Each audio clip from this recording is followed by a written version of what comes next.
Hello guys, nandito kami ngayon sa Portimao, Portugal. Kakadating pa lang ng barko namin. At ngayon, didikit kami sa Portugal.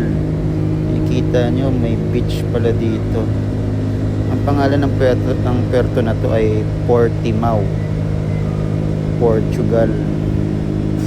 So hindi siya ganun kalamig, hindi rin siya ganun kainit. Kahit tirik yung araw, ano pa rin, malamig. Malamig na mainit. Parang ganun. Katamtaman lang. Kaya madaming naliligo. Maganda yung lugar na to. Ganito pala dito sa Portugal. Dito kami didikit sa Porto de Portimao. Ito yung cruise port nila.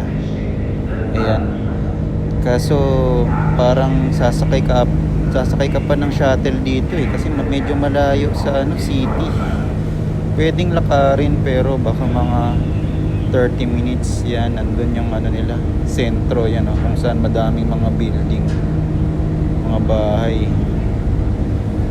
Kung lalabas kayo dito, kailangan nyo mag-taxi kasi malayo.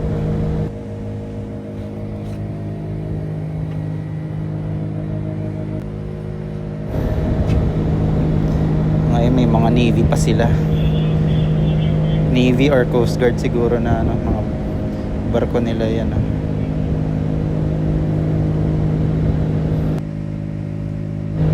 So hindi rin kami makakalabas dito dahil hanggang alas 8. Pero yung tapos ng trabaho namin alas 5. Medyo mabilis lang. Kaya hindi na nakalalabas dahil pagod din.